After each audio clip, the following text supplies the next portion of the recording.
وقن كان يوبلو على عنت كان يوبلو كبسام تحت يوبلو الذي يمنت كان يوبلو وجبي ودن كان يوبلو سلفي سلف كان يوبلو زور اللوا استوعل سلام تخطاتلتنا channel كما يكون كما تكونوا سنة كتكونوا نايوتر من يوتيو لومي أبزا فيديو زيا فليز بلا رستي نورمالي بزح كم زعينة هاي قبرني أجن حجون نتي استجبر زربا ويستبهل نجر زي كونه بسفيه تكونتات كابينا بي خير له انتاي ما بقسي انتاي كجبر زلو كم زعينة سبات كاب حد سبدي كاب كنت سبدي كاب كله سبات كم تخلو انتاي كهون خلتي بوك ما تزخل صعبين ويد ما انتاي كورد خل زخ كاب من انتاي كبقس خل بخمينا كنت متزلنا ناي حونا جون تراي زي كونه ناي كالي ون رياكت خجبري سلازي زا فيديو زيا كابت كالي فليز بلات ياخد كون كساب مودا تانا كتاتد قلت فيلكم مدمدم تاد ما يتكبروا مستوعب تكونوا ناتي زربا دي كونه دما ناتكم مدمدم تكبر مودا that's very important سبجز بولو دد حروج مخات اقدا سايكونه انا ناتي ريتو كبي نفسه كف دما كابت ريتوي كابت حسابي مسكال حساب غير نات مدمدم تكبر يزم حسن تتوتيتنا خنكيد ايدلني so مجمريا لومي عندي كنزاربلو دليل زلو ابزي محبراو ميديا ننوح كسرب صنيو ابزي قربا بزعبا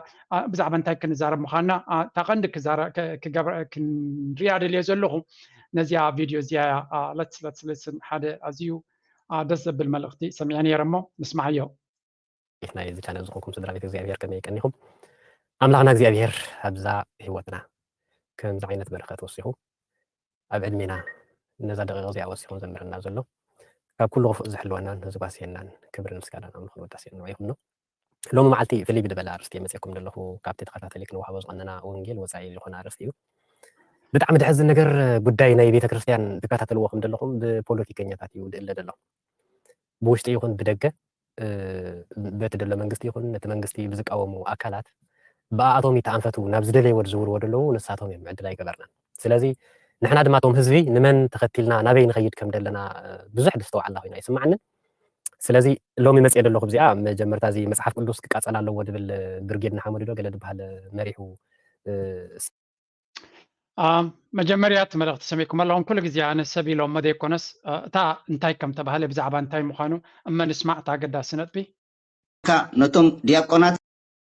نشرش خمي غيركا نتوم دياقوناتن نناتوم كساين تبرسو مالتي سمعتي نشرش جين ايزي نشرش غيركا ناون هلو مثل كاتا عصعصا بتا ولا نتوم اوتناتوم اقاصيل كان وي كان عاتم صفافي خام كيت تغدا سغم بهر ነገር زربازي منالبات سبات في السوشيال ميديا كزاربو خلو اغليلوم انت عينت قبر ملسك ما تخل كي حسب زربو زربا مخاني رداني نزا زرباك قلب قالاك من السولي ليكون كون مخنياتو كاب اجري ملحسين قفز بلا زراربا ويكا سنموغوت سلازرداني سب كزارب كله كغاغي خليو طات نزيا ملسي لكريا بجمريا انتاي مالت مخانمو نزحونا نسمعيو تهريو انا كملس ازار السزيا ሰባት ንመቕታል ገለ ክጉስጉስ ድውዕል ጆን ዝበሃል ወዲ ኣብዚ ዓድና ይኮነ ኢሎም ኣብዚ ሆላንድ ምሳና ይደቕመጥ እዩ ደሞ ብጣዕሚ ይሕዝን እቲ ሰብ ከምዚ ዓይነት ዘረባታት ክዛረብ ኣብ ዝኸደ ቦታታት ከይዱ ንፅልኢ ንባእሲ ንቐትላት ንህውከት ንሓድሕድካ ንምንቋት ገለ ዝሰርሖ ስራሕ እቲ ዕሽነቱ ስኢሉ በቃ ካብ ሰማይ ናብ ገለ ገፁ ዝሓለፈ ዓይነት ዕሽነት ደለዎ ሰብ እዩ እቲ ዝገርመኒ ነገር እቶም ሰባት ንዕኦም ተኸቲሎምዎ ዝኸዱ ዘለዉ ሰባት ብሓፈሻ እዚ ሰብ እዚ መሪሕዎም ዝኸዱ ዘለዉ ሰባት እንድሕር ዳኣ ኮይኖም እቶም ሰባት ካብ ዝነላዕለስ ክንምንታይ ዳኣክል ዕሽነት ኣለዎ ማለት እዩ ካብ ናቱ ድዕፀ እዚ መራሒኦም እንተኮይኑ ማዕርኽ ነዚ ዳኣክል ዕሽነት ዘለዎ ሰብ ድመራሕካ እንተኮይኑስ ኣብ ትሕቲኡ ደለዉ እንታይ ዓይነት ርእሲ ከም ዘለዎም ንምግማት ብጣዕሚ ዘፀግም ኣይኮን ኣዝዩ ኣይደኖ ቃላት ኢኻ ትሰነሉ በቃ ተደጋጋሚ እዚ ሕጂ መፅሓፍ ቅዱስ ምቅፃል ገለ ኢሉ ስለተዛረበ ኣይኮነን ካብዚ ዝገድድ ነገራት ቅድሚ ሕጂ ተዛሪቡ እዩ ካብዚ ዝገድድ ነገራት ቅድሚ ሕጂ ገይሩ እዩ መጽሐፍ ቅዱስ ዶ يعبي ሰብ ተይልና ኮሰብ ኮ يعبي ካብ መጽሐፍ ቅዱስ ሰብ ይኸጥር ሰብ እዩ ብኣምሳለ እግዚአብሔር ዝተፈጥረ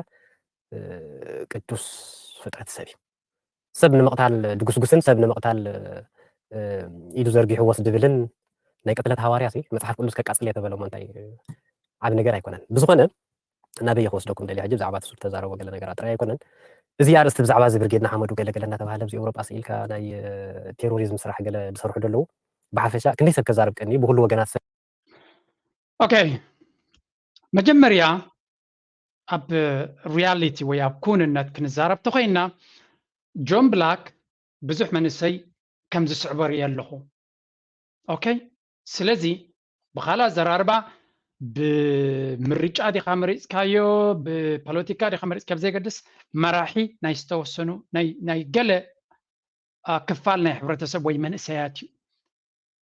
مرحنة سب كي تردو نتي السلطان انت وسيد ولو انتاي كقبري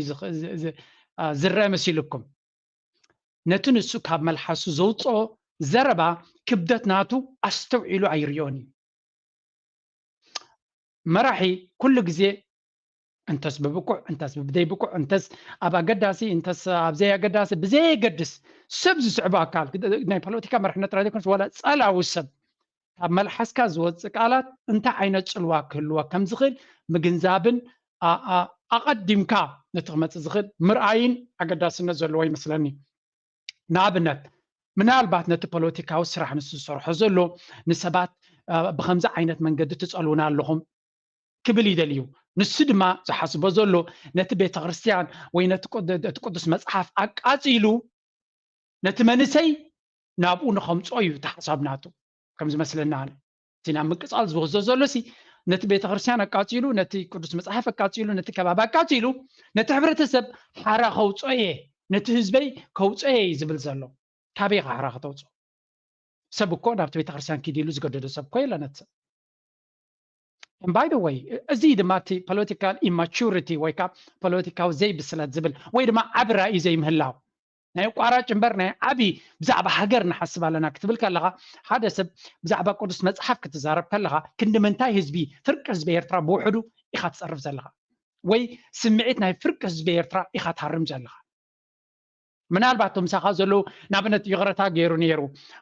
يغرتا يلو نيرو يغرتا قبل كله دما نوتهم صعبتو حماق سلسة سمعهم يغرتا يلو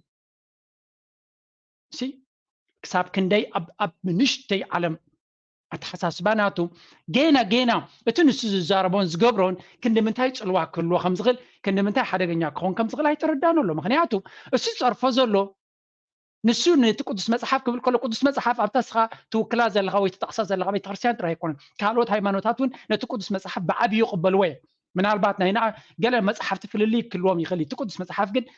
بروتستانت ديم كاثوليك ديم أرثوذكس دارجا سوسا وي 800 ميتاويت نايت قدس مصحف تمسسال مصحف يزرو سلازي قدس مصحف قاصل يختل قالها نير تراين تراي كون كان صرف زلها وي دما نقال كفال هيمانوت تراي كون كان صرف زلها بحفشه نملو حزب عالميها نت كريستيان زختل ايخا تصرف زلها وي نعوك سمعيتو كتنكف زغل قانقا ايخا تقام زلها ان زيد مايتي نزاربو حارسب اب قدميت وتيو اب زخون يخون محبراو ميديا اب قدمي زلو سب زرابا دربيا بيلو accountability ወይ ካትሓታትነት ብዘይ ብሉ መንገዲ ንነዊሕ እዋን ክኸይድ ከሎ እንታይ ዓይነት ቋንቋ ይጥቀም እንታይ ዓይነት ዘረባ ይዝርቢ ዘይምስትውዓል ካዊ ዝመፅእ እቲ ካልኣይ ዝሕዝን ክፋሉ I don't want to be on a personal level እቶም ሓያለ ቻነላት ጆርጆ ከምዚ ኢሉ ተጋግዩ ዕርቂ ዝሓትት ዘሎ ኢሎም ከም ገበን ገይሮም ዝኸሱ ዝነበሩ ነዚ ሰብ እዚ ክከላኸሉሉ እዮም ተጓሂዮም you see እዚኦም ሰባት እዚኣቶም ከዓ ንፍትሒ እዮም ዝቃለሱ ዘለዉ እዮም ዝብሉ ፍትሒ ድማ at the core up to wishta فتحنتاي مالتي مسيلكم كالوت نعخا خغبرولكا زيت دليو كالوت بزعباخا كبلو زيت دليو نخالوتكم يتبل نخالوتكم اي تكبر زياتا جولدن رول ورقاوي حقنا يفتح مالتي كل غزي ملكعناتا كم نفسها غير كرايو نسب كم نفسها غير كرايو سلازي اتسب نعخا خغبركان ابل عليخا خغبرون كبلون زيت دليو ابل على خالوت اي تكبرون اي تبلون يا نمالسج سبننا تريدو يبللو ገሊኦም ኣዝዩ ብድሕዝን ዝወደቐ ነገር ኣስተውዒልኩም ሎም ዘለኹም ሰብ መስቀል ካህናት ገለሲ በቃ ዝተረድኦም ዝተወድኦን እንታይ ማለት እዩ መስቀል ሒዝካስ ሰብ ምቕታል ናይ ዝተረድኦም ሰባት ተግባር ይገለ እዞም ሰብ ዝቐትሉ ናይ ሰብ ዳስ ዘፍርሱ ሰብ ኣብ ዝኣመነሉ ነገር ንኸይከይድ ከይዶም ዝቃወሙ ናፅነቱ ዝግህስዎ ብሓይሊ ዝዕምፅዎ ዘይ ዝተረድኦም እዮም በቃ ወንጌልኩም ኢድ ምህር ኢሎም ይምህሩ ኣለዉ ምርሕዎም እሞ ኪዱ በቃ መስቀለታ ብልሕ ድበለት ሓፂን መስቀልኩም ሒዝኩም ከይድኩ ሰቕ ቅድሚኡ ሲ ኪዱ ቅተሉ ሰብ ቅተሉ ሓደ ኣፉ ኣርእይዎም ብተግባር እሱ ናይ ተረድኦም ነገር ተኮይኑ ተረዲእኩም ተኮይንዎሙ ሓደ ኣፉ ከይድኩም መስቀል ጌርኩም ሰብ እንዳጭፍጨፍኩም ገለስ ኣርእይዎም ከመይ ጌርካ ሰብ ክንቅተል ብጣዕሚ ድሕዝን ነገራት እዩ ዝኾነታት ነስተውዕሉሉ እንተዳሃሊና በቲ ሓደ ወገን ድሕዝን ነገር እቲ ናይ ሃገርና መራሒ ደሎ እቲ መንግስቲ ናይ ኤርትራ ዲክታተር እዩ ፀቃጢ እዩ ናፅነትና ከሊእና ናይ ምዝራብ ናፅነት ከሊእና ከምዚ ከሊእና قال تباهيلو نحنا قن دليت فتحنا يملك اوكي فتح بخمي مقديها تترجمه ندحري الكايخا فتح دا لناتي حسابات دي تسامع مع النسب كيده كتشوف قتله اخيبو خبتنا له داسو خبتنا له فتح زيو بناتي رأس زي كيد بناتي حساب زي كيد انا زبلك ودي سمعني ابزا تواتي كقتل ايه مصحف كل سخ قاصلو لي كهناتو حردو لي ايه زي فتحنا تيملك شعور So እቲ ማይንድሰት ረይዎ really ብጣዕሚ ኣቕሊሉ ኣብቲ ውሽጢ ኣትዩ ዝዛረብ ዘሎ ፍትሒ ማለት እንታይ ንብል ነርና ከምታ ንስኻ ንነብስኻ ትደልዮን ትገብሮን ካልኦት ሰባት ንካልኦት ሰባት ከምኡ ግብረ መልሲ ምሃብ so መጀመርያ ኣገን ንፁር ክኾነና ዘለዎ ኣብ ደገ ዘሎ ሰብ ካብ ዓዱ ኣብ ዓዱ ክጥዕመና ካለ ኣብ ዓዱ ፅቡቅ ክነብርና ካለ ደገ ይሕሸኒ ኢሉ ዝወፅእ ውሑድ ሰብ እዩ ዘሎ ስለዚ ንሰብ ብሃይማኖት ዲኻ ብፖለቲካ ኣክንዲ ነቲ ናቱ ከተዕኒ ምፍታን ናትካ ነገር ህነፅ ነቲ ሰብ ናባኻ ሰሓቦ ነዚኣ ክትገብር ስለ ዘይትኽእል ሓቂ ማለት እዩ ካብ መራር ሓቂ እዚኣ ንስኻ ኦርጋናይዝ ጌርካ ሓደ ነገር ክትሃንፅ ስለ ዘይትኽእል እታ ዝቐለለት ንዓኻ እንታይ እያ ናይ ካልኦት ነገር ምፍራስ ናትካ ነገር ብምፍራስ ንዓኻ ብምእሳር ንዓኻ ብምጭቋን ሃይማኖትካ ብምቅፃል ዳስካ ብምቅፃል ውራይካ ብምፍሻል ናብ ፍትሒ ከምፅኣልካየ ዲሞክራሲ ከምፅኣልካየ እዚስ ናይ ብሓቂ መንእሰያት ምናልባት ተጋጊዮም ክገብርዎ ወይ ክሓስብዎ ይኽእሉ ዓበይትስ ነዚ ከመይ ገይሮም ክርእይዎ ይከኣሉ ኣበየናይ ኩርናዕ ናይ ዓለም እዩ ሰብ ብተፃበኦ ጠጠው ዝበለ ኤርትራዊ ጥራይ ዘይኮነስ ዝኾነ ዓይነት ፍጡር ናይ ዓለም ኣይትግበራ እንተኢልካዮ ንዓይ ክገብር ዝደሊ ኣዳሙን እኮ ኣብ ቅዱስ መፅሓፍ ተመሊስኩም ተሪኢኹሞ ብምሉእ እቲ ለምለም ጀርዲን ተዋሂቦ ከሎ ካብዚኣ ኦም እዚኣ ጥራይ ትብላዕ ምስተባሃለ የስወት ካብ ኩሉ ተታሒዞ ካብ በሊዑ ስለዚ ሰብ ኣይትግበሮ ወይ ከዕንቅፈካ እንተፈቲኑ ከዓፅወካ እንተፈቲኑ እንታይ ክትገብሮ ዘለኻ መሊሱ ከምዚ ንሪኢኻ ክትገብሮ ዘለኻ ኣይ ዶንት ቲንክ ነዚኣ ምሕሳብ ነዚኣ ኣብዚኣ ሓሲብካ ምብፃሕ ኣይኮነን ፀገም ዘሎ ማለት ክሳዕ ክንዲዚ ሕማቃት እዮም ክብል ኣይክእልኒ ኣነ እዚኣስ ንኽትሓስባስ ቀላል እያ ምናልባት ንሓና ብድሕሪት ክንሪኦም ንቐፅል ኣደነው ከመይ ዓይነት ደረጃ በፅሕና ከም ዘለና እዚኦም ደለይቲ ፍትሒ ደይኮኑስ መዳናጉይቲ ፍትሒ እዮም ከም ሓቂ ንሕር ዳሪና ፍትሒ ንኸይመፅእ እንድሕር ዳኣ ከምኡ ትደሊ ኣለኻ ኮንካሲ ብፍትሓዊ መገዲ ብልዝብ ብዘረባ ብህድኣት ከምቲ ንሳቶም ዝገብርዎ ክፉእ እዮም ዝገብሩ እንታይ እዮም ዝገብሩ ክፉእ ዳእሶም ካብ ዝሓሊፎም እቲ ፅብፅብልና ትነግሩና ዘለኹም ከምዚ ብናፅነት ክትጥቀም ኣይገድፈካን እዩ ዲክታተር እዩ ድሌትካ ክትዛረብ ኣይገድፈካን እዩ ዲክታተር እዩ ይጭቁነካ ይኣስረካ ይሃርመካ ዲክታተር እዩ እሞዚአን ኩለን ጌርኩሞን ኢኹም ካብኡ መለሳሲ እንታይ እዩ እንታይ እዩ ትመፅእ ዘሎ ትቕያር ትለውጢ እንታይ እዩ ትፍትሒ እንታይ እዩ ንሕና ብምርዳእ እናኣምን ብምልዛብ እናኣምን ሓድነት ናይ ሃገር እንሕሉ ህዝቢ ብሃውራጃ ብሃይማኖት ተኸፋፊሉ ከይበኣስ እንሕሉ ብፍትሒ ክዛረብ ፍትሒ ክነግስ ኣብ ዓድና ቀዋም ክነግስ ኢና ንደሊ ገለ ኢልካ ተበጊሱ ነይሩ መጀመርታ ክብገስ ከሎ ብዙሕ ሰብ ሓቂ መሲልዎ እውን ብዙሕ ሰብ ዝስዕቦ ነይሩ ሕጂ እቲ ጉዳይ ተጨው እዩ ብዙሓት ነቲ ጉዳይ ተበገስዎ ሰባት በዓል ወዲ ሞባእ ትዝክሮም ትኾን ቀዳሞት እንፈልጦም ኣብ ሶሻል ሚድያ ሳቶም እዮም ነይሮም ሓደ ግዜ ኢንተርቪው ገብር ሰሚዐ ነይረ ታንካ ገዲፍካዮ ተጨዊት ዕላማ ኢሉ ንሕና ከምዚ ኢልና ይተበገስና ቀዋም ደሊና ኣብ ዓድና ሰላምን ፍትሕን ክነግስ እምበር ህዝቢ ብኣውራጃ ክከፋፈልን ሃገር ሸይጣ ጭራሽ ትግራይ ተስዕር እናበልካ ሎም እኮ ትግራይ ተስዕር ምባል ተልካ ሰባኽ ወንጌል ትበሃል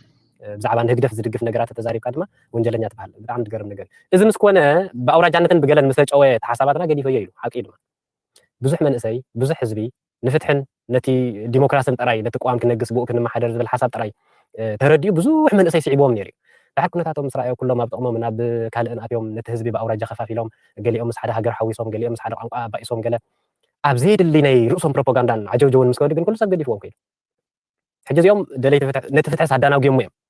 ብዝግባእ ሸትኡ ከይሃርም ብዝግባእ ኣብቲ ዝበፅሕ ንከይበፅሕ ዚ ኣንቂፆሞ ዋላቶም ኣብቲ ውሽጢ ደለው እዚ ሕጂ ኣነ ጥራይ ድብሎ ደይኮነስ ኣብቲ ውሽጢ ደለይቲ ፍትሒ ኢና ድብሎ ዓበይቲ መራሕቲ ኢሉ ባዕሎም ነዚ ድግበር ደሎ እዚ ብርጌድና ሓመዱ ዶ ገለ ዶ እናተበልካ ነዚ ናይ ጫካ ጉዕዞ ድቃወምዎ ዓበይቲ ምሁራት ኣለዎ ሰሚዐ ኣለኹ ማለት እዩ ጉጉይ ብኸምኡ ዓይነት ድመፅእ ፍትሒ የለን እዞም ኣነ ልዕሊ ዝኾነ ነገር ድሕዘነኒ እንታይ እዩ እቶም ካህናትን ዲያቆናትን ረኣይዎ ነቲ ናቶም ኣካይዳ ዝድግፉን ንዕኡ ሼር ክብልዎ ድውዕሉን ከባርኽዎ በቃ ከም ስርዓት ባሪኾም በቃ ቅዱስ ነገራት ኢሎም ብጣዕሚ ይሕዝነካ መፅሓፍ ቅዱስ እንታይ ድብል ከምቲ ኣባኻ ክወርድ ትደልዮስ ንኻልኦት ኣይትግበር ዘይትደልዮ ነገር ኣባኻ ክወርድ ዘይትደልዮ ንኻልኦት ኣይትግበር ወዲ 60 ገለን ወዲ 70 ዓመት ብጣውላ ሃሪምካ ኣቦኻ ከምኡ ገይሮም ሃሪሞም ኣውዲቖም ኢልካስ ጀጋኑ ትብሎም መስቀል ሒዝካ ሓደ ቅሺ ንፉዓት ነቦይ ፅቡቕ ገበርኩሞ ከም ናትና ሓሳብ ደይሓሰበ ከም ናትና ካይዳ ደይከደ ንዓና ደይሰማዓና ዋላ ኣረጊት ኣቦይ ከምኡ ጌርኩም ቅተልዎ ይበሃል ኣነ ብጣዕሚ እየ ዝገርመኒ ናይቶም ነዚኦም ስዒብና ንኸይድ ኣለና ነዚ ንዝተቃወሙ ሰባት በዚ ኣጋጣሚ ጂድራ in general እታ ዝብላ ዘሎ ምናልባት ገለት ኮንደኾን ካልኦት ሰባት ተይሎምኻ ክበድ ይውስኽ ይኸውን ብልክዕ ርኡም ዘረባ ለባም ዘረባ እዩ ዝዛረብ ዘሎ ክንዲ ምንታይ ውሕድ ሰቢሩ ባይ ዘ ወይ ሃንሳብ ፕሊስ ከምዚኦም ዓይነት ሰባትካ ክንስዕብ ክንክእል ኣለና ቻነሉ መጽሐፍ ቅዱስ ጊሜሰክ really we really need to support people መጽሐፍ ቅዱስ no እንታይ ትብል ዋካ ቲዩብ ወልዳብ ቀሺ ገብረንኬል ያመስለኒ ፕሊዝ ከትኩም ነዛ ቪድዮ ትሪ ዘለዎም ኣብዚያ በፂሕኩም ዘለዎም አንተበይ ይኽብል ነይሩኒ ከትኩም ሰብስክራይብ ግበሩሉ because we really need people ጽቡቕ ነገር ክምህሩ ዝኽእሉ ንእሽተይ ቻነል እያ ዘላቶ I hope support ክትገብርዎ alright let's go back እቲ ዝብሎ ዘሎ ብሓፈሻ ፍትሒ ክመፅእ እንድሕር ኮይኑ ብፍላይ ድማ ኣብ ዓዲ ፍትሕን ዴሞክራሲን ኮይና ንቃለሰሉ እንተለና እታ ቀዳመይቲ ክንገብራ ዘለና እቶም ንፍትሒ ንደሊ ሰባት ካብቶም ፍትሒ ጓዕፂፆምና ንብሎም ዘለና ፍትሓውያን ክንከውን ኣለና ሞር ንሕና ፍትሓውያን ክንከውን ኣለና ሞር ንሕና ዲሞክራሲያውያን ክንከውን ክእል ኣለና ካብ ልብና ንህዝብና ንቃለስ እንተለና I'm talking about seriously ዝቃለስ ዘሎ ህዝቢ ብዙሕ ሰብ ድማ እዩ ዘሎ ስለዚ ኩሉ ነገር ካብ ገዛኻ እዩ ዝጅምር ሰነት ምንፅባብሓት ኣይብሉ ፅቡቕ ነገር ካብ ንግሁ እዩ صباح نقول أبتم بزحكو كغير يا زبلا كخل سب أي كيرني and أب إنجليش حنتقاق على تعمزتكم لا how you do one thing is how you do everything نحد نجار تجبره نخل نجار كم يخاط تجبره يبلا كلا سلزي أبزك كنا تعتزي حقق عزيز كا مثل زلهم سبات مثلهم تقول عزيز أنت لها أبتي مرسلت أنزل لك هم خد جبره اللي تغل أسوار برات نزل لك بتدقق جامع حيلي كت جبره حق جنزة مسرحة كسلطان مسرحة مليس كتعبيد على الكامبر كتقرر ما يكون كان and by the way انت حري حدث انتي مراحل جبرون تاريخها يعني حدث أكبرنا مراحل نابنت جون بلاك زوز جبرون زبالون أتهم ناتو تقتلتي أسف ناتو جبرون كبلو خمس خلوني خافت جم زلك سلامتاي زحشة كابهم سلو زخوني مرحو خين زلو that's why ما يمرحهم زلو خلاص زر أربعة نفس وكف نسوز جبرة بن عزفناتو غير كخانتهم صعبتناتو كتجمجمهم تخ أب زياتهم تراجعنا يكونن أب كل حبرة سبيس متأن مراحيخا بمتأنو ينتسب زجمجمة سبات كم كخونا يجبوني مهنياتو سب نفسي زوكل جن كم يكونن unfortunately سلازي تي أمرحنا زلو official سبمريج كادي ولا بناتك صراحة تكبراتن سبي سحبكالو زيادة متأن سب سحبك متأنو حلافنت كذا عبيه زغون سلازي نسخة ناي حجي زنا خطركب ويكا كتاقعلك وحدا سبات تقبر زلها سقمتي أبتعبرة سب كسدو زخل سمبرات ويك فترة زخل تأقم أرحق كام حساب أقدر سنة كلوي next دما بزعب حانتا رستي نعاي سلز دقة فندي كونس حانت أزديات صبغت مورالوي تمرتي سلز الله تنسمعينا تبل يوتيوب channel مبزحتنا نفلت أرخون جورج مالتي أنا personally كاو بتاعني بزح كمزي personal development نسخون نجار بزعبا أبيتنا نفسها مالتي نفسها كمية كأبيتنا نسألو تنس بزعبا أنا كتابة يكون بزعبا بزح نجارات كم سرعة بزح تمرت تمار كل channel حجي تسب فتسمي perfectly خمزي قلا يبي لهون بناتي أرى آخر يخلو خدر أزوي نايلو تسابي كم تأنا زريلي عينة تمرتي دم حلال نفسابي نمن إساعد كتأكم دخل ملقتي زح أنا بيت مرتي زغونا بيت مرتي ما كم ناتو لغونا سأجمع أخيرا كله يخيلي ملو فتسمي دم حلال نعي كم ناتي كيخلو خدر نمن إساعد أزوي تقامي أنا بعلي تقامي مثلا هندي من إساعد تتشانل كيدهم كم هارو زحبركم أزويهم تتغيرون لما سقولنا إنه سبعة له كياري إذا سبزي بزعباز اللي لنا يبقى نحمدو حواتنا حد حدهم كقتلوا مصراعي عقب جيجايو نحد حدنا خنقتل لا يقبع ناني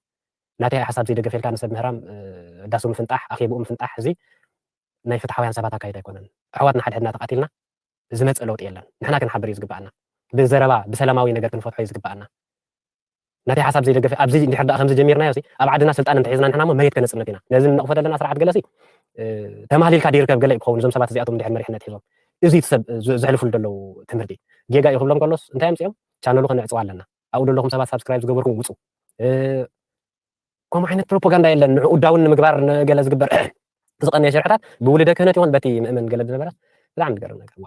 حواتي خو ما يتبقسوا بزرب نقبره نرى أنا زبالة سبسي channel نعصوا داون كلام ما ينقر تابزان سبسكرايب جيرزوت سبسي نفس قطرات رؤسي يزود إمبر كلا يكون كابيت مثلا عيك تقمني كهنسني كلا تخيبيت مرت نتيرة توصي حس صاطري حد قدام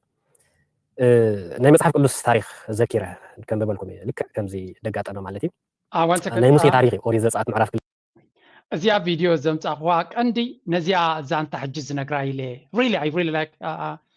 ብጣዕሚ እየ ዘመስግነካ ክብረት ይሃበለይ ክቡር መጠን ነፍሲ የኽብረካ ከም ዝበሃል ሕሱር ድማ መጠን ነፍሲ የኽብረካ ኩሎም ሰባት ብዛዕባኻ ዝብልዎ ነፀብራቕ ናይ ነፍሶም እዮም ዝነግሩ ዘለዉ every person ዝኾነ ሰብ ብዛዕባኻ ዝብሎ ንዓኻ ኣይኮነን ንሱ እንታይ ዓይነት ሰብ ምዃኑ እዩ ዝገልፀልካ ዘሎ ስለዚ እዚኣ ዝብላ ዘሎ ንዓይ ስለ ዘኽበረ እንተይኮነስ ክቡር መጠን ነፍሱ ማዕረ ነፍሱ ከም ነፍሱ ክብሪ ይባካ ሕሱር ድማ ከምኡ ስለዚ እዛ ሕጂ ዘምፅኣ ዘሎ ትምህርቲ ግን very very powerful I hope ነዚኣ ክሰምዕዋ ነዚኣ ኢለ የምፅያ ድማ ክልተ ተዳሪኹም ፍቕዲ 11 ኮነ ድማ በተን መዓልታት እቲአን ሙሴ ምስ ዓበየ ናብ ኣሕዋቱ ወፂኡ ነቲ ብርቱዕ ፃዕሮም ረኣየ ግብፃዊ ሰብኣይ ድማ ንዕብራዊ ሰብኣይ ካብ ኣሕዋቱ ክወቕዖ ረኣየ ሕጂ ሙሴ ኣብ ስደት ኣብ ቤተ ነገስታት እንዳ ፈርዖን ወዲ ጓል ፈርዖን ተባሂሉ ይዓበድ ኣሎ ግን እስራኤላዊ ምዃኑ እናፈለጠ እናተምሃረ ዓብዩ ፈሊጥዎ እዩ ጉዳይ እዚ ግብፃዊ ከምዘይ ምዃኑ ተረዲኡ እቶም ኣብ መግዛእቲ ደለዉ እዮም ኣሕዋቱ እቶም ድገዝኡ ደለዉ ንኣሕዋቱ ደሳቂዎም ደለዉ ግብፃውያን ዘይኮኑ እቶም ዕብራውያን እቶም እስራኤላውያን ኣሕዋቱ ንሶም እዮም ስለዚ ሙሴ እዚ ምስ ፈለጠ እንታይ ግብፃዊ ሰብኣይ ድማ ንዕብራዊ ሰብኣይ ካብ ኣሕዋቱ ክወቕዖ ረኣየ ሕጂ ግብፃዊ ንዕብራዊ ይቐትሎ ኣሎ ሙሴ ዝርእዩ ዋላ ግብፃዊ ኮይኑ ይዕበ ወዲ ጓል ፈርዖን ተባሂሉ ይዕበ እምበር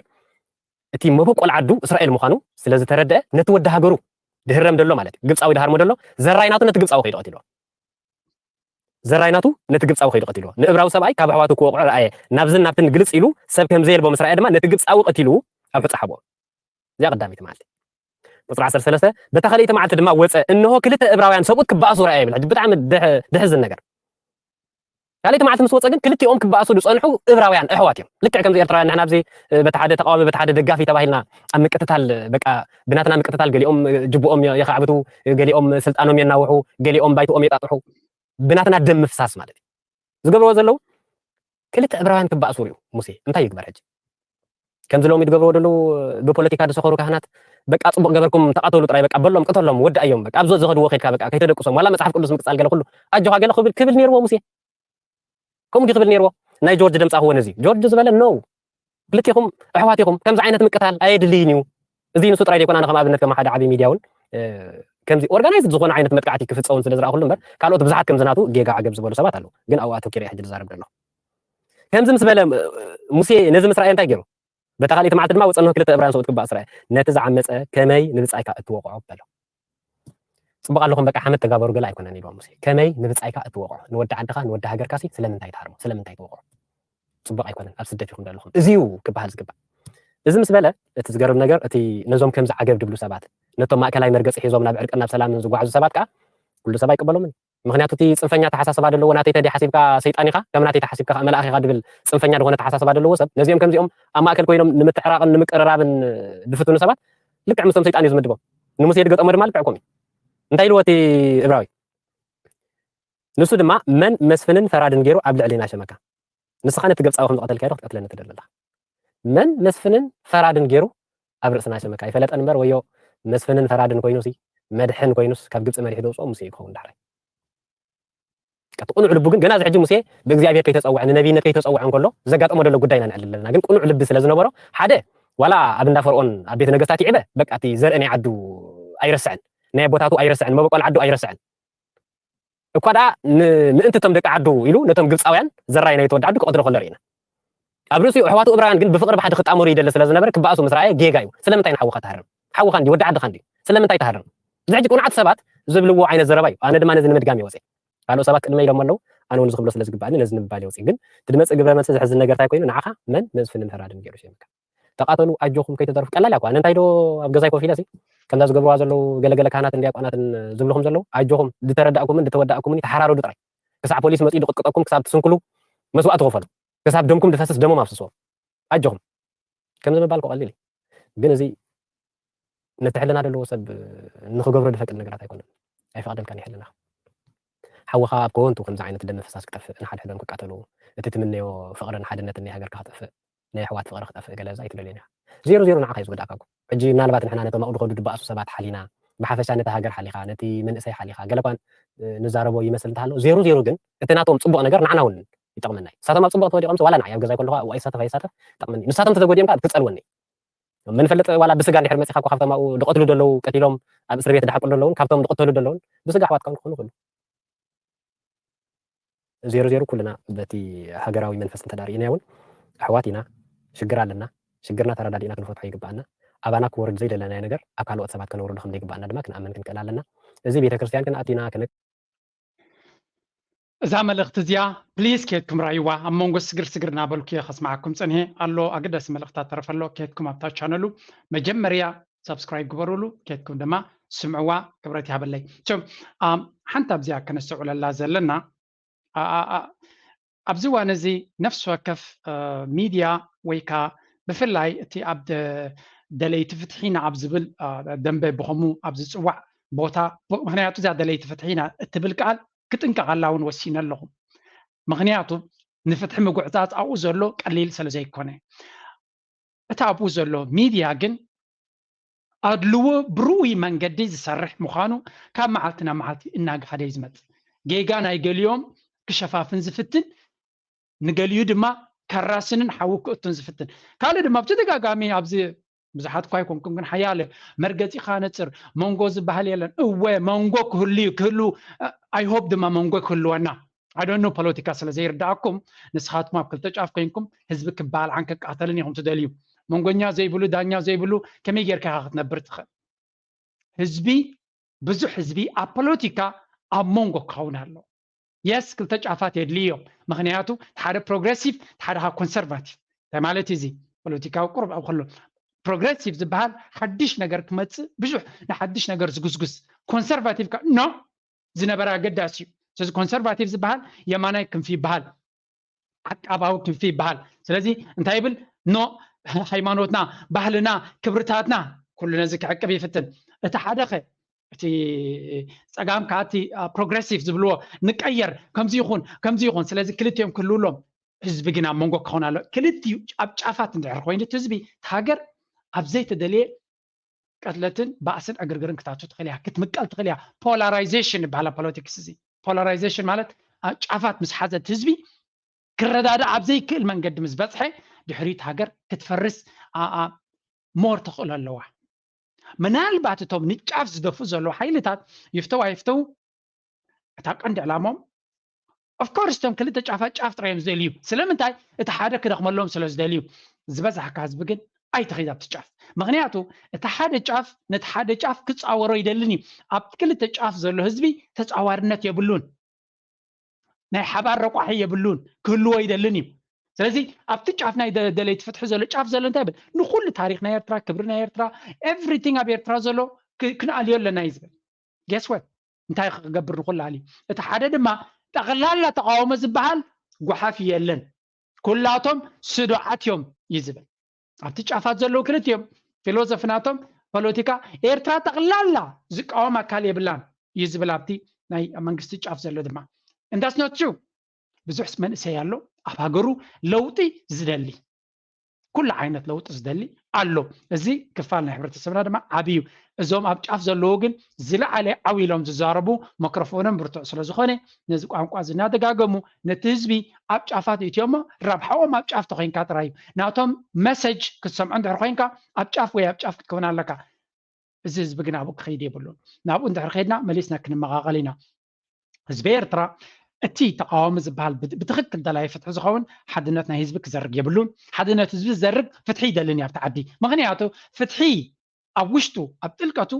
ፍትሒ እንታይ ማለት እዩ ንኻልኦት ሰባት ክብሪ ምሃብ ተፃዋርነት ምህላው ማለት እዩ ካልእ ትርጉም የብላ ምናልባት ንስኻ ትጥቀመላ ዘለካ ፍትሒ ንኣጀንዳኻ ተተሳስብ ክትከውን ትኽእል እያ ፍትሒ ማለት ንኩሉ ህዝቢ ክብሪ ዝህብ ንሃይማኖታት ክብሪ ዝህብ ሃይማኖት ከየልወካ ኸሊ ንስኻ you are free معبول على مالغا ديمقراطية لغا هايمانوت يبلين كتبل تخليغا ناي كالوت هايمانوت كتقواشش ግን መሰለ ይብልካ ኦኬ ሰባት ብምርጫኦም ዝደለይዎ ክገብሩ ይኽእሉ እዮም ብፍላይ ድማ ኣብ ምዕቡል ዓለም ዘለዉ ሰባት ነዚ መሰሎም ክትግሰሎም ትፍትን ተለኻ ፍትሓዊ ኮንካን ብሽም ፍትሕኻ ክትዛረብ ግቡእ ኣይኮነን ስለዚ ፍትሓዊ ንፍትሕቲ ቃለስ ተለኻ ንስኻ ፍትሓዊኹን ሰብ ድሌቱ ክገብር መሰል ከም ዘሎ ኣብ ድሌቱ ክኣምን ንድሌቱ ክስዕብ መሰል ኣለዎ ተደሊኻ ነቲ መሰሉ ብሓይሊ ዘይኮነ بتحسسبا بسبكت بتمرتي نابخا خمس مصخ قبر لك كلام الرجاي بالكان بكاسوتي وي بخارا وي ببتري كتقيرو غناي تخلنيخا وزيات راي تاري تناتي نزياد ما اذا حونا بتعم صبو غير غليصوا انا اي هوب تاستوريناتو تغاغينكم كسموا ተንካፊትን ኣገዳሲት ምስትመ መልእኽቲውን እትኸይድያ ከምዚዩ ድማ ብሱል ብጥበብ ናይ ኣምላኽ ገይሩ ክምህረካ ዝፍትን ከምዚኣቶም ይብዝሑልናን ይሰስኑልናን ናበልኩ ናይ ሎሚ ኣርእስቲ ኣብዚ ክወዴ ከምዚ ዓይነት ክረክብ ከለኹ ካልኦት ኣሕዋት ክምህሩ ዝኽእሉ ከቕርብ ክፍትን እየ ነፍሲ ወከፍና ድማ ካብኡ ክንምሃር ስለንኽእል ድማ ተገዲስና ክንምሃር እናተማሕፀንኩ ናይ ሎሚ ኣርእስቲ ኣብዚ ክወዴ ኣብ ካልእ ኣርእስቲ ክሳብ ንራኸብ ናትኩም ርእቶ ናትኩም ሓሳባት ብሃናፅ መንገዲ ግደፉ ናበልኩ ናይ ሎሚ ኣርእስቲ ኣብዚ ክወዴ ኣልኩም እየ ፅፅብቑ ቻው ዓለምና ብኣርቲፊሻል ኢንተሊጀንስ ብብሎክቼን ቴክኖሎጂ ከምኡውን ብሮቦታት ትሕንበበሉ ዘላ እንታይ ዓይነት መንገዲ ወይ ጉዕዞ እንተወሰድና እዩ ዘዋፅአና ንዝብል ሕቶ ክሕግዝ ምንታን መጀመርያ ኣብ ሓንቲ ስራሕ ኣብ ሓደ ዓውዲ ሰርቲፊኬት ወይ ስራሕ ሒዘ ክነብር የምባል ፅቡቕ ውሳነ ኣይኮነን እንታይ ዳ መጀመርያ ነቲ ቴክኖሎጂ ዝሕንበበሉ ዘሎ ሓድሽ ሴክተርስ ኣብኡ ኢንቨስት ክንገብር ኣለና ብመንገዲ ስቶክ ማርኬት ከምኡውን ንበዓል ክሪፕቶ ከረንሲ ፈሊጥና ዝተውዒልና ክንጥቀመሎም ክንክእል ኣለና እዚ ዕድል እዚ ዝድገም ዕድል እውን ኣይኮነን ካልእ ድማ ነቲ ቴክኖሎጂ ከይወሓጠና ከሎ ክንመሃሮ ክንብገስ ኣለና እንታይ ዓውዲ ክንፈልጥ ኣለና እዚ ተማሂረ ቅድሚ ሕጂ ዘይኮነስ ከም ብሓድሽ ክንመሃር ክንብገስ ኣለና ንዑ ዝሕግዝ ፕሮግራማት ድማ ኣለና ኣትይኹም ራእይዎ ሕጉሰኩም ድማ ይኽእል እዩ ቴንክ ዩ